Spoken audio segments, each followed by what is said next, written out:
It's good to see everybody this morning. We'll begin the meeting. The agenda for the day is we're going to have a personal reflection on our topic of the day and good news stories from Peggy. Then a short explanation of applied hope. And then we're going to present a number of stories that we have been researching for the last 6 to 9 months from around the globe. And then we're going to have a breakout room, and you have a choice of whether you want to join the breakout room or not. You don't have to. You can stay in the main part of the meeting. But we're going to have breakout rooms to have a conversation, and then we'll come back together as a group, debrief that for a bit, and then get on to the action of the day, which we try to end all of our meetings with, and then announcements about upcoming events. And then we, as I said, we'll have an after chat afterwards, immediately following the meeting, where we will sort of open up the mic and people can chat together. We're going to move now to ask Peggy if she would give some reflections that she would like to share with us before we get into the rest of the meeting. Peggy, over to you. Okay, thanks, Michael, and good morning to everybody. And I was just thinking about how timely the Good News Stories meeting, our message today, is given. I'm sure how most people are feeling today about the recent news. So I think that's very timely. So I'm just going to say a few words today. I'm going to share my own emotional journey over the past year in relation to climate change. And those that were here at last March's meeting will recall that I did the same last year. And for those who were here, you'll remember that I clearly was struggling last year with a cycle of despair and hope around climate change. I'd also described how I wasn't really fully aware of how hopelessness was really setting in as to how I was feeling. But I was very aware at the time that I was withdrawing from call. So I wasn't really aware of the hopelessness, but I was aware of my own disengagement.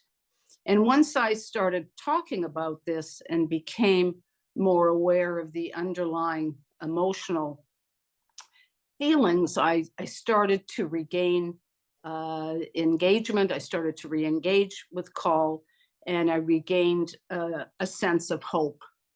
So that was last year. And at our meeting last year, we also recognized the importance of hope in the fight against climate change. And we referenced a lot of work by Catherine Hayhoe in her book on hope. And one of the things that became very clear was that hope is seen as a choice. So it's not a passive thing. It's something active, that we need to be active in order to achieve hope. And part of the reason around the importance of the choice is that there's a pervasive negative bias around climate change. And this negative bias is due to a couple of factors. First of all, dramatic bad news is what sells. So typically in the media, you're not getting reports of good news because it's just not seen as interesting and doesn't sell as to the same extent that bad news does. The second is that we're hardwired as humans for negative thinking. This is very well documented. We know that it's evolutionary, it's adaptive for the species, that we need to be on the lookout for danger in order to move forward and preserve the safety of our species. The other thing that psychologists have found is that we pay more attention to negative aspects are in our environment than positive ones. And we know that actually the ratio is 7-to-1. In other words, you need 7 positive statements to counteract 1 negative. And so you can well imagine yourself that if you get a piece of criticism from someone, that it will take 7 positive remarks in order to counteract that 1 negative piece of feedback that you get. The other negative bias comes from the climate movement itself. That there's a lot of the narrative around climate change is extremely negative and dramatic. And I don't think so much today, but certainly in the beginning, this was used as a motivator to really scare people and as a motivator for action, to propel people to take action in the fight against climate change. So that's another aspect of the negativity. And then, of course, the final piece is the reality is that we are in a climate crisis. It's extremely serious, and the impacts of that are increasingly evident in our daily lives with floods, fires, etc. So all of this negative bias, I call it the lens of despair. That lens that we bring to climate change sets off a very negative cycle.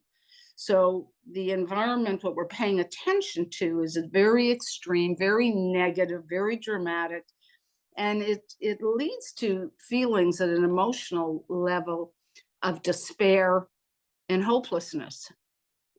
The behavioral sequelae to that is that we start feeling paralytic, ineffective, not taking action, passive, and all of that leads to an increasing feeling of despair. So it's like a downward self-reinforcing cycle. So as an antidote to that negative cycle, and to provide a more balanced reality, some of us started a good news interest group at Call last spring. And you're going to hear about the work that this interest group has been doing over the last year. And I must say that I personally found the involvement in that group to be invigorating and instilling a sense of hopefulness. My job was to be reporting on stories in the New York Times that were positive. And so when I was reading the paper, looking at the media around climate, I was only focusing on positive stories because that was my job. So it started to shift where I was paying attention from the negative to the positive. And alongside of that, there was a lot of good news last spring and summer and early fall. And I think we were all, I know personally, very buoyed by the work in the US with Biden's Inflation Reduction Act. And it really seemed that it just seemed much more hopeful, real priority in terms of the climate and environment. And so I was feeling pretty hopeful, feeling pretty good, and I don't think I was alone with that. And of course, we know that the landscape has changed dramatically. I don't really need to say much about that. I think we're all aware of it. You know, the election of Trump at the beginning of November was absolutely a tipping point for many reasons, but for sure in terms of climate change. So I'm just not going to get into anything further about that. It's really self-evident with all the unraveling of the regulations and the work that Biden had done. The other thing that happened was that I've been in outside of Los Angeles since early January, and of course, you know about the catastrophic and devastating fires that literally are just around the corner from me. And it was just a horrible, negative, and I'm using the word catastrophic environment. And, you know, I think I think everyone is aware of what happened, but I think the proximity that I had to being there, along with what was happening in the US with Trump, the whole thing was such a negative environment here. And I started feeling again this very despairing mood. And I think the other thing that contributed to it was that I was, and not that aware of it, but really kind of feeling isolated, and not socially. I mean, I've got friends and my family was visiting, but I wasn't really engaged with call and my usual supports around climate change. So my mood was really starting to spiral down. And then not that long ago, and it seems like sort of an odd kind of situation, but I was reading part of an acceptance speech by Elie Wiesel, who wrote about the Holocaust. It was just a snippet of something that he wrote when he received the Nobel Peace Prize for Peace.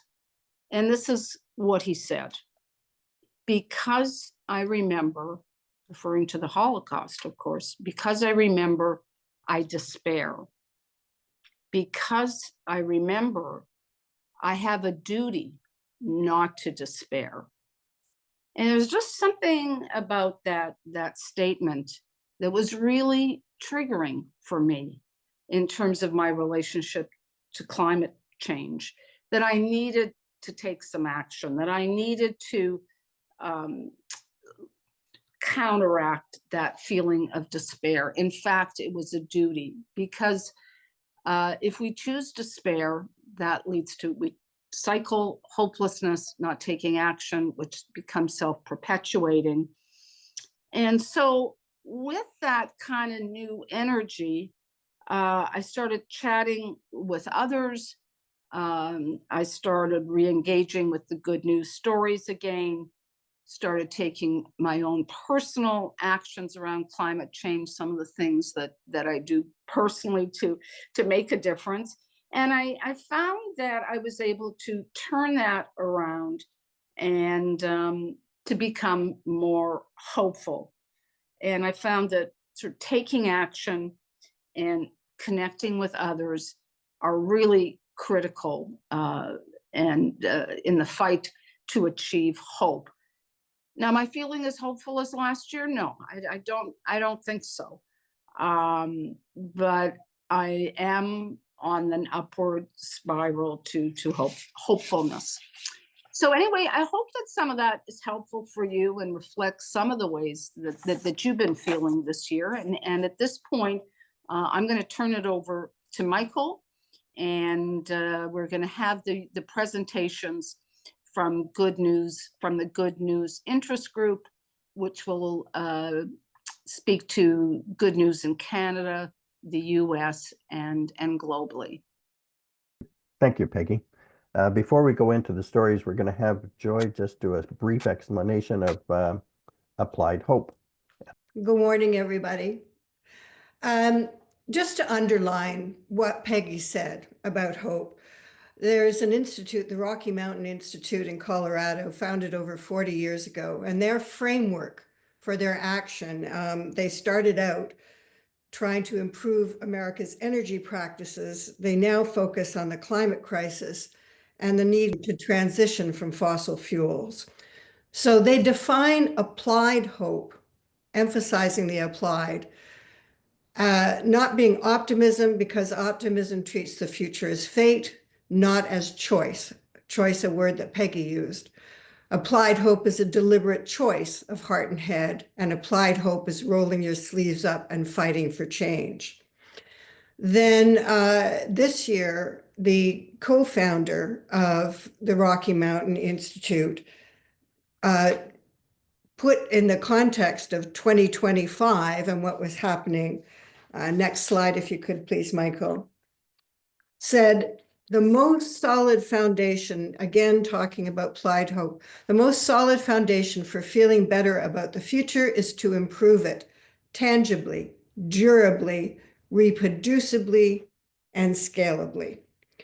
So what we hope to bring you today are some of stories of applied hope. And now I'll throw it to Michael to start with the US. Great. Thank you, Joy. That's greatly appreciated. Before I get into the U.S. examples, I really want to thank Wendy Curon and Christy McCallum, Peggy Listwood, Joy Crysdale, and Elaine Graham, along with Karen Robbins, of course, who's making all this happen, because this was the group that pulled this together today. Let's start in New York City. It's kind of appropriate, actually, to start with the USA, considering what's been happening lately, and especially what happened yesterday. But let's take a look at some of the things that have been occurring. In New York City, the city implemented a congestion pricing scheme for the first time in North America, actually. Certainly in the US, there's no congestion pricing that I know of in Canada. And what they're doing is they're charging people $9 at peak level and $2.25 in non-peak to drive anywhere below 60th Street in New York. And that amount continues to rise. 100% of the funds from that initiative are going to improve transit. And the results, of course, will be cleaner air. They're certainly expecting that there's more active mobility, will improve the health status of people. People will be walking more, using bikes. They will use the transit as a substitute for driving a car. Produce safer streets, and then greenhouse gas emissions will drop, they estimate, by 12% by 2045. So it has a lot of impacts. Now, it's been challenged by Trump, but the governor has said that she's going to push back. So we'll see what happens with this story. Texas, this is not a place that we usually think of as being part of the good news stories of climate, but in fact, it is. It's an energy superpower for clean energy. And currently, wind and solar provide 38% of the electrical output, and nuclear adds another 9%. So that's a fair quantity of non-fossil fuel produced energy. And in fact, solar energy is now exceeding their coal output. And the stats show that Texas is going to overtake California in battery storage because, of course, wind and solar are the intermittent sources of energy, and you need to have battery backup. So this will make Texas much more resilient to extreme weather, because you may have read stories about how extreme weather has a negative impact on the grid in Texas. And the interesting thing, of course, this is completely market driven.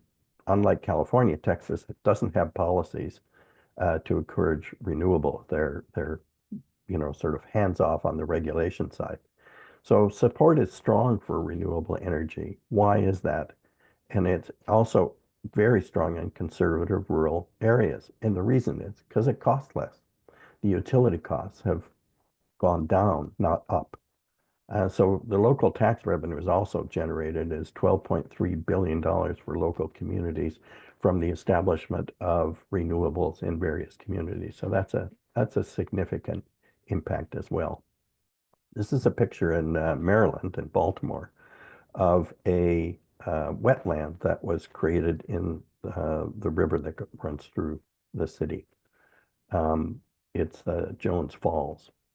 And it's a floating wetland, essentially. And the results of creating this is that it improved the water quality, that wildlife is coming back. There's a blue crab, American eels, the eastern oysters and night herons return, which is really quite interesting.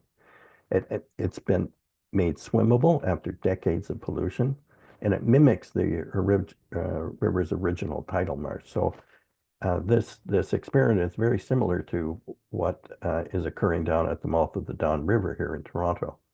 And the area is covered in native shrubs and grasses, and which provides a lot of filtering of the waterway and habitats for other native species. So the whole project has been really quite successful, and they're going to be replicating it in other parts of Maryland. This we're back, I think, here to Texas. This is a picture of a golf course that was abandoned and bought by the city of Houston, and it's become an urban oasis. It has 6 miles of urban park pathways. There's ponds, wetlands, and then bird and wildlife has returned to the area. It was originally purchased to protect the homes in that area from flooding. So they were going to be able to capture a lot of the rainwater to prevent flooding for houses. But what happened is that while the water authority who purchased it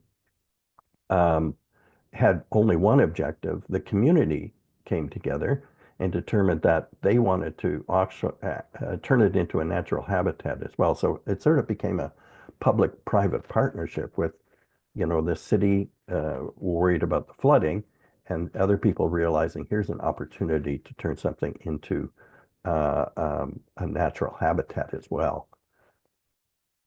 This is a picture of a former coal mine, and it is between 3 states in Virginia, Tennessee, and Kentucky.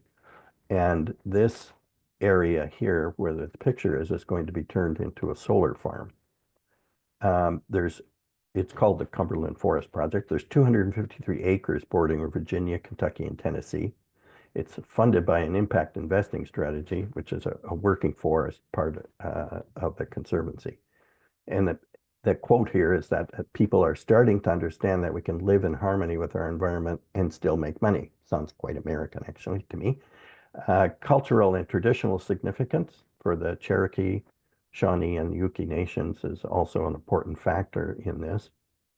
It stores millions of tons of CO2, and it's become a migratory bird corridor and could become America's most important escape route for plants and animals as the climate shifts. This is a tagged condor flying in the skies above the Yurok territory in Northern California. This tribe brought back its sacred California condors. A pair of these condors was released in the Northern Territory after a 100-year gap when there were none. In 1982, there were 22 California condors remaining in the wild, pretty much wiped out by lead poisoning, pesticides, and illegal hunting, and so on. But in 87, a recovery program was implemented. In 2022, there were 347 condors in the world and 214 in captivity, but in generally Central California, New Mexico, and Arizona. So the tribe wanted to bring them back to their traditional territory, and so far has released 18 to the wild. They continue to monitor that situation. This is in Louisiana. It's a solar array and battery storage facility, and it's interesting because it's created by the community. It's sort of micro grid idea, and they've created these community lighthouses. And together, New Orleans is the group that's doing it. It's a coalition of 50 churches, other religious and community institutions. So it's community-led. It's not the utility. It's not the government. Solar panels and battery storage is on their buildings, and that provides power to the city's grid. But the buildings turn into hubs providing electricity to communities who can gather in emergencies. So it became a need to cope with the power outages that were so common in Louisiana because of the storms. So it provides for all of these items, cooling and food and medicine storage, meals, and so on. So it really has become these lighthouses. Community lighthouses are hubs in an emergency, and all done by the community. And this is one of the fellows who was deeply engaged in the development of this, and he said that after Hurricane Ida hit, there was an overwhelming frustration and feeling of powerlessness. That's when people switched from asking when they will solve this to why not us? We can solve it ourselves. So last words from one of the Fix the News is one of the places we go to look for information. And this has to do with Trump and versus market forces. We have to remember America is very much into market-driven, a market-driven world. So the U.S. Energy Information Administration expects solar power to provide the majority of new capacity through 2026. Oil companies, in fact, don't have plans to drill, baby drill, even though that's what Trump wants, because the money's not there. It costs more than what they're going to get out of it. Automakers are continuing to electrify their fleets. A coalition of U.S. governors representing 55% of the U.S. population, so there's the half of the population who didn't vote for Trump, are redoubling commitments to slash planet warming pollution. So if the federal government's going to do nothing, some of the states are going to plow ahead. And Americans bought 37% more air source heat pumps than gas furnaces in the first 11 months of 2024. So there's a little picture of the U.S. Joy, I'm going to pass it over to you. Thank you, Michael. I'm going to host you on a short cross-Canada tour where we found stories of action and change that provide hope.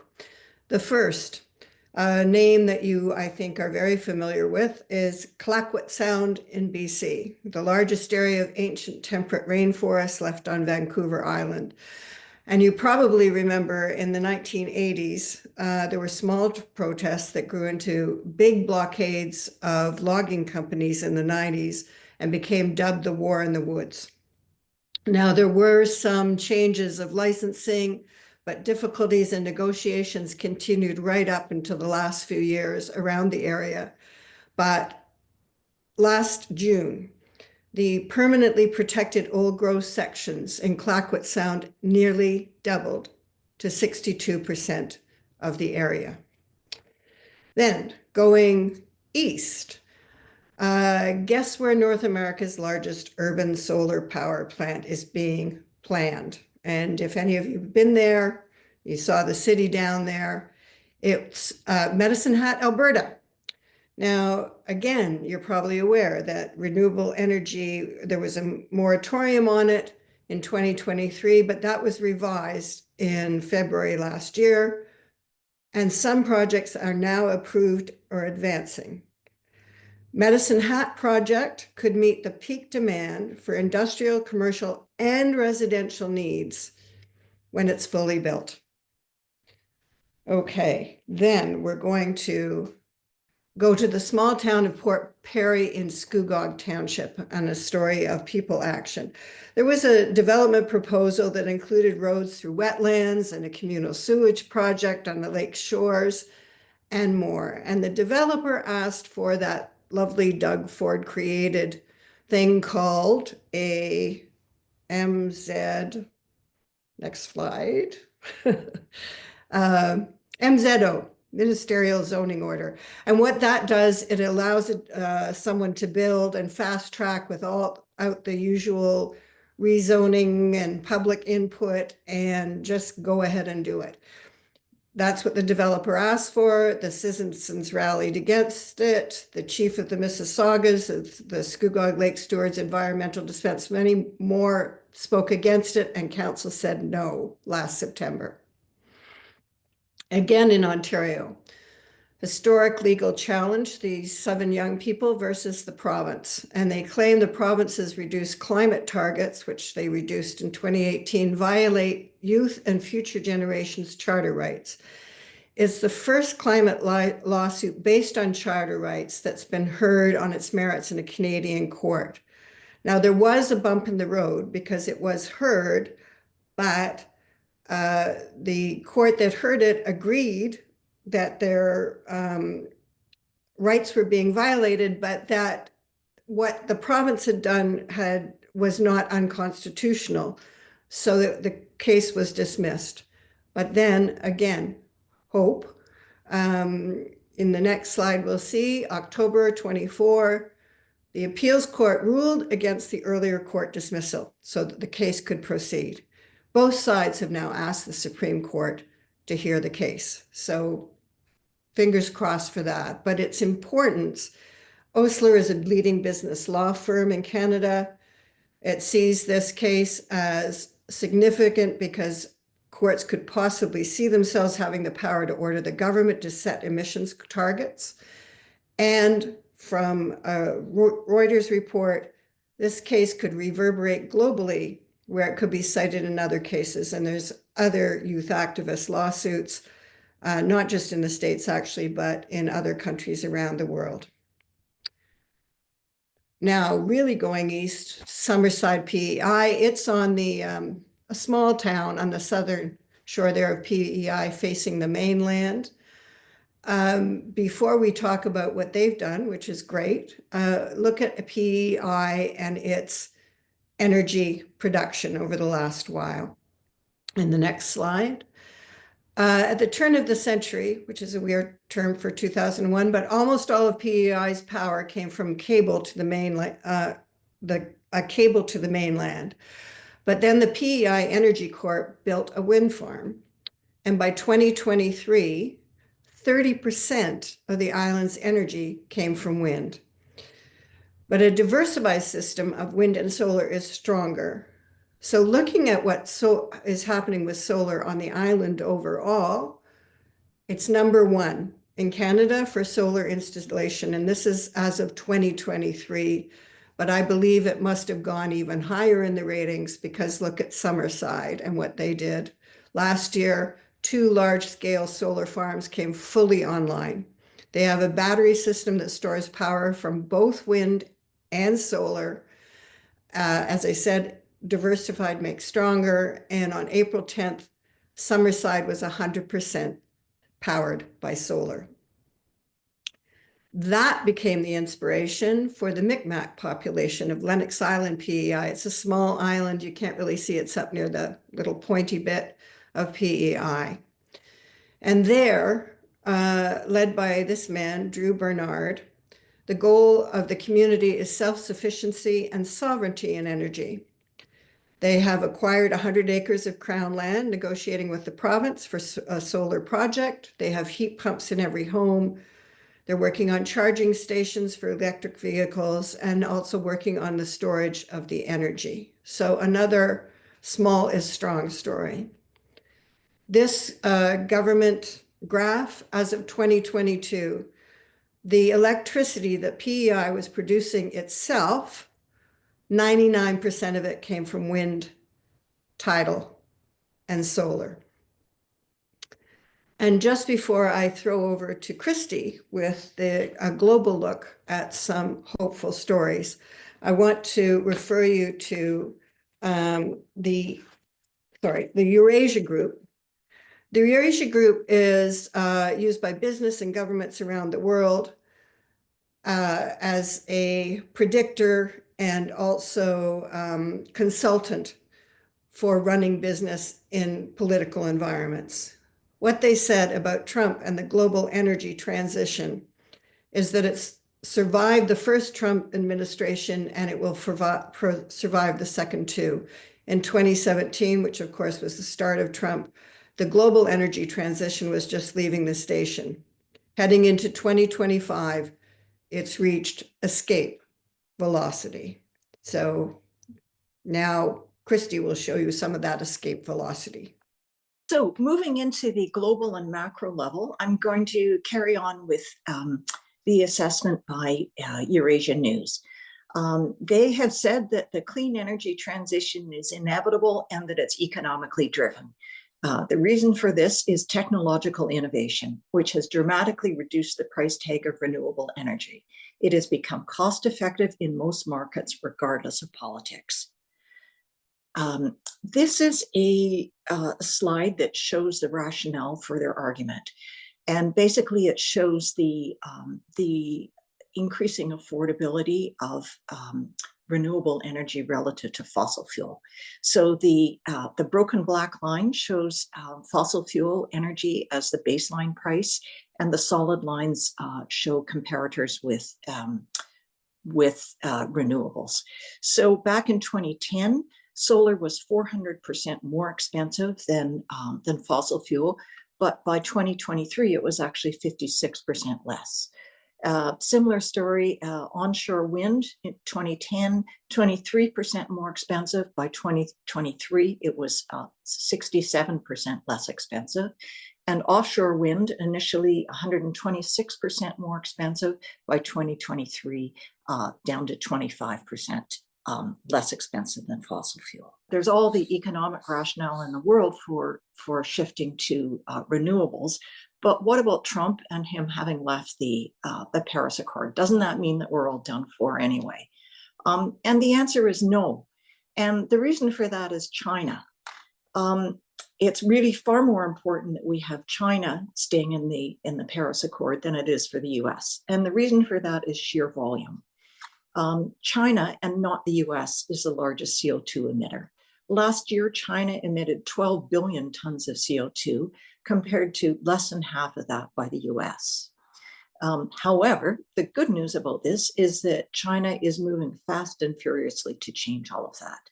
In 2024, China invested nearly $1 trillion in clean tech, while the rest of the world the entire remainder of the world invested about the same amount into fossil fuels. Next slide. And this is a slide that just shows how serious China is about its transition to renewables.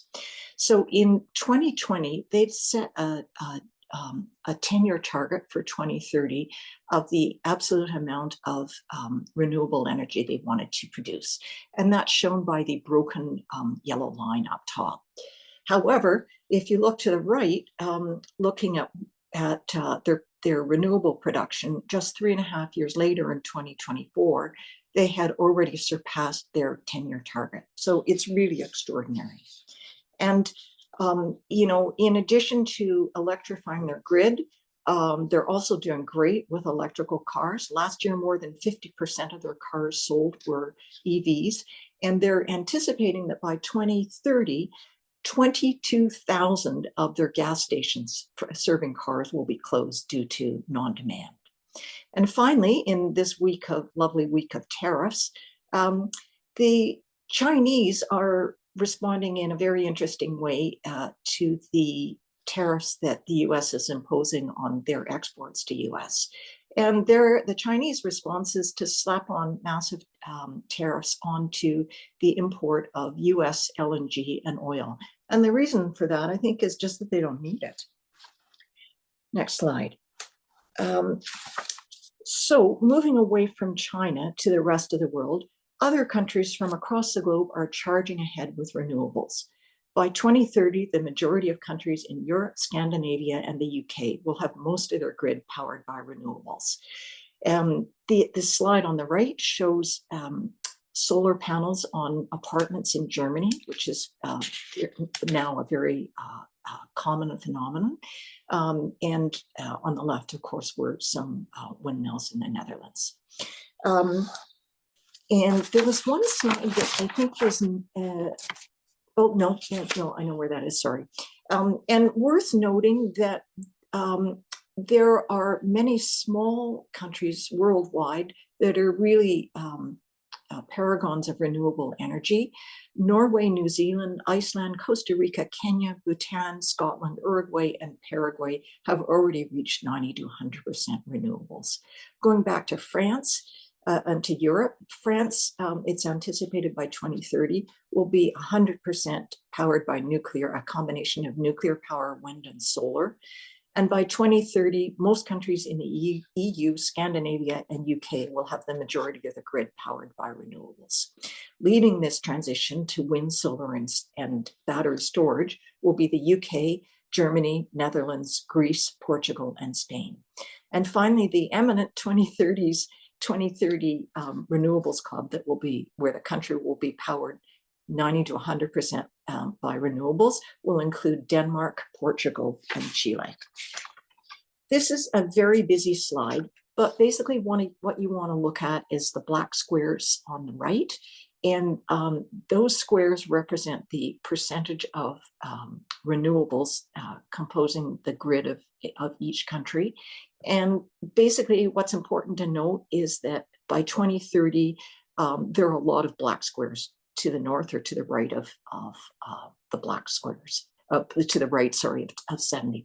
So many countries will have over 70% of their grid powered by renewables by the year 2030. Next slide. And finally, I want to emphasize that where there's an official will, there is a way to renewable energy. And two stellar case examples of that are the UK and Lithuania.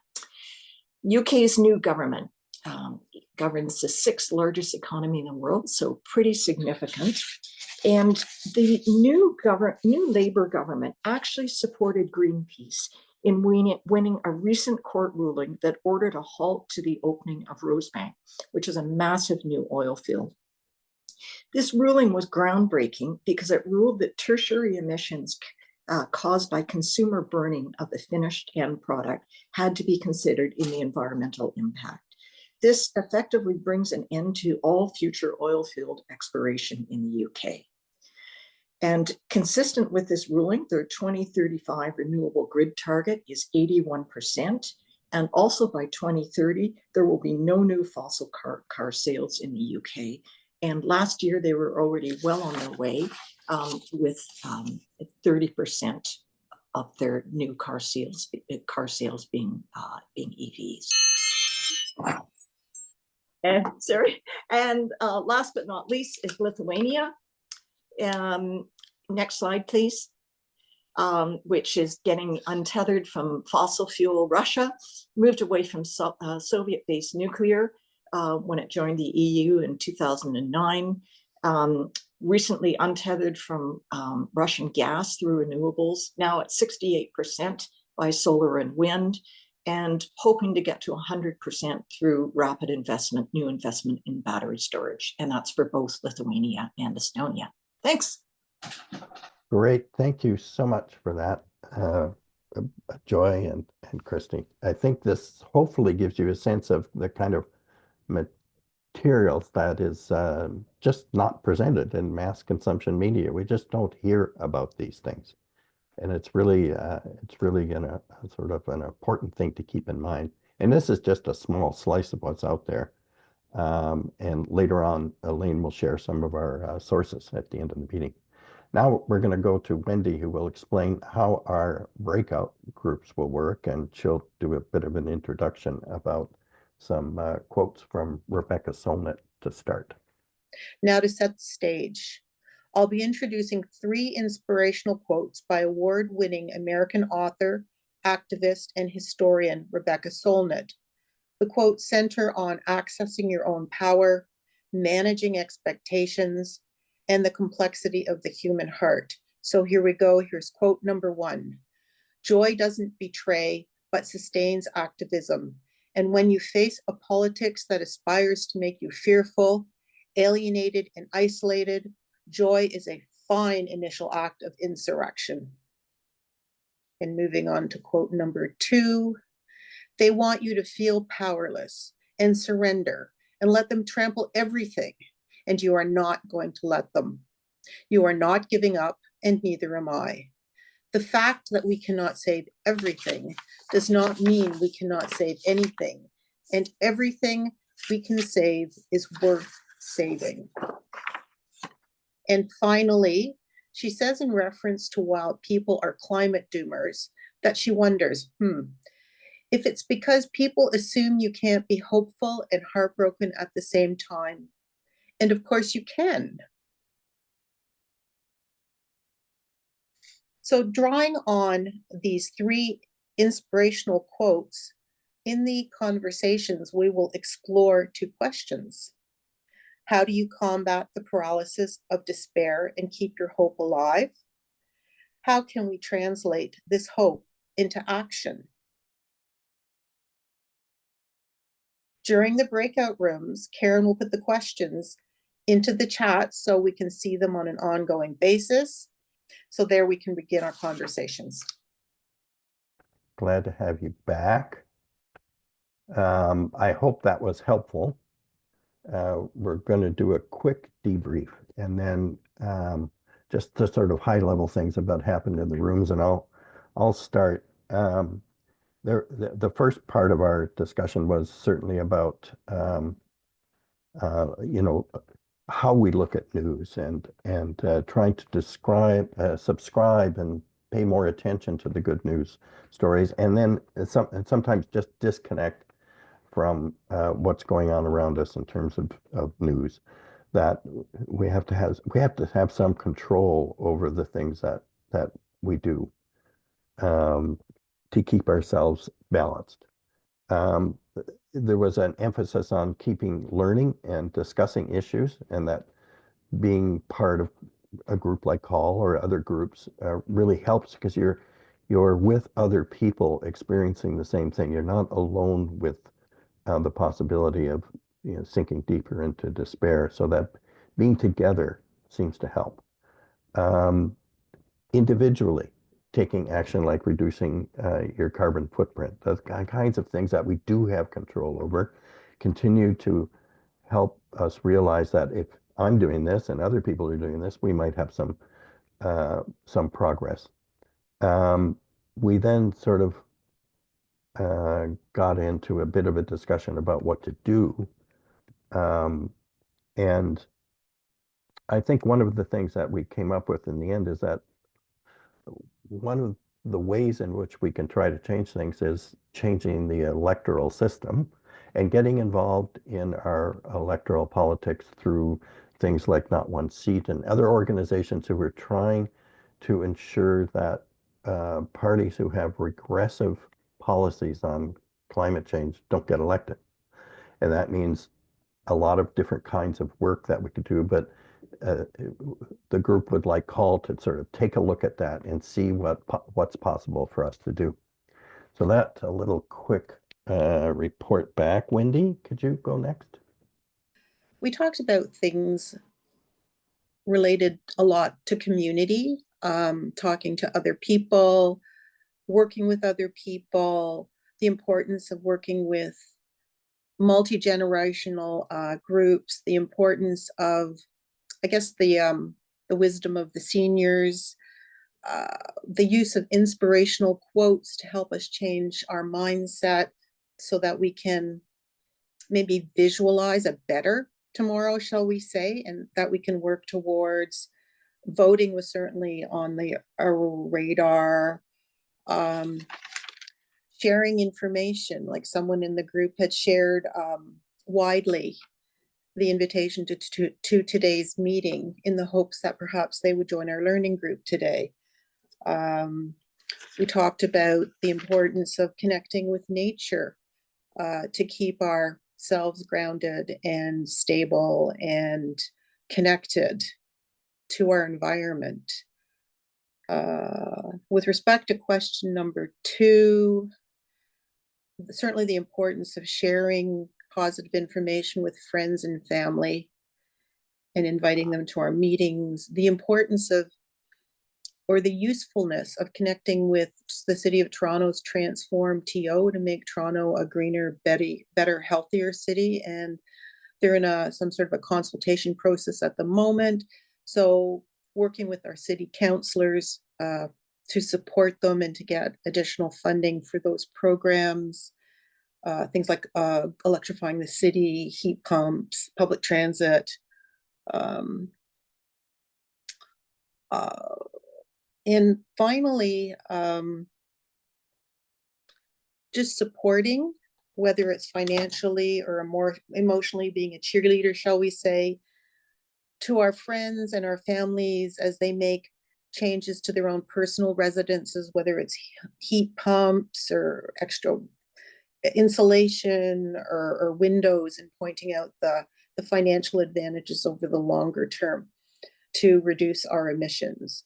It was a really engaging conversations. People were very positive about the entire learning group conversation, and we're quite grateful and inspired moving on into the future.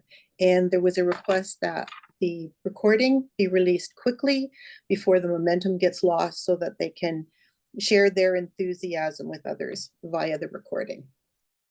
We, I think, had very similar conversations about what people do with respect to the despair, what makes you feel better, community groups, getting outside in nature, being involved in projects that, you know, you're stimulated by the other people and that have long-term value. Was a reminder that, you know, in other actions like poverty, that we have been able to shift poverty, and so to keep that kind of long view in mind. People find that Indigenous groups in their environmental work have been inspiring to them in what they have done, and listening to them. One person mentioned talking to people with other perspectives, that although it makes us all feel better, we all agreed to be with like-minded people, that made a big difference. Working together as a team was also important to engage with people in other perspectives. Couple of discussions about taking to the next stage, what we do, other groups that maybe people are involved in.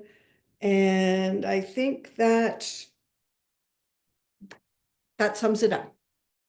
Yeah, we had a very lively discussion, and I think it's, if I could summarize, I think 3 points came up.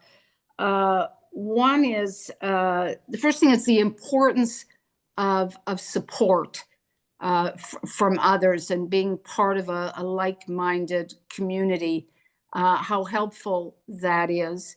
And I think that really speaks to the importance of CALL, and why we're actually having our 5th anniversary. I'll put a plug in for that on April the 5th. And so this idea of being part of a collective of like-minded people is seen to be very important in maintaining hope. So that was the first one.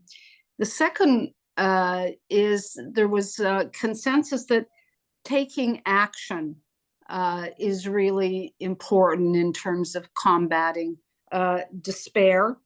And for some people, taking action is very much part of the way they view the world. So they might look at risks and situations that are traumatic, but automatically move to what can we do? Taking action is seen as being very effective and important. We talked about, for some, taking political action is important, and taking personal action, just day-to-day behaviors that contribute positively to the environment. And the idea of organizing in buildings, that even though that might not be initially that receptive for others, the idea that to be continuing to work and to find like-minded individuals to start the work more collectively. And then the importance of learning and the focus on good news. So again, speaks to the importance of the good news interest group, that hearing about good news is critical. I think that sort of sums it up.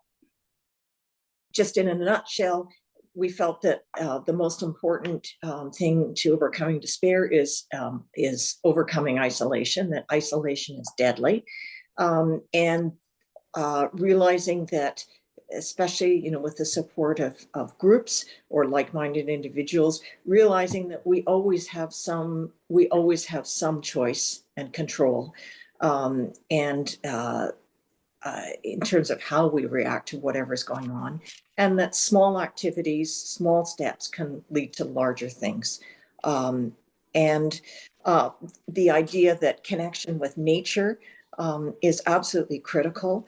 And one thing that nobody else mentioned came up that was very favorably received in our group was the idea of for us to form a little choir, which could perhaps sing at some of our events, some climate conscious and positive songs, and energized through joy, through music.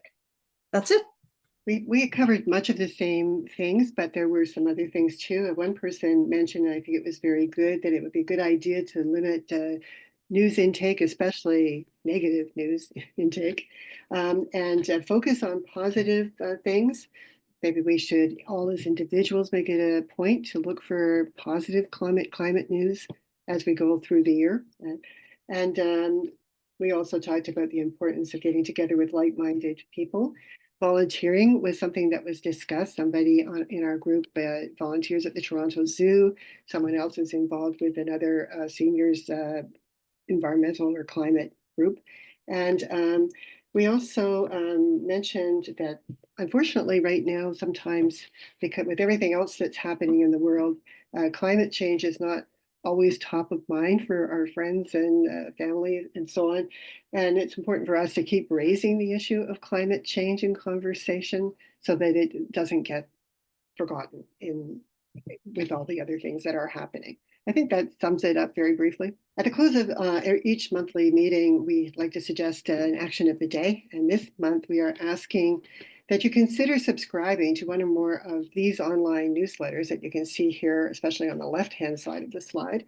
The great majority of these newsletters are free of charge, and they do focus on good news. So I think that's really important. At least one of the links will take you to a page where there is the option of paid subscriptions. But even in that case, there is a free newsletter listed as well. So you don't need to shell out money unless you really want to.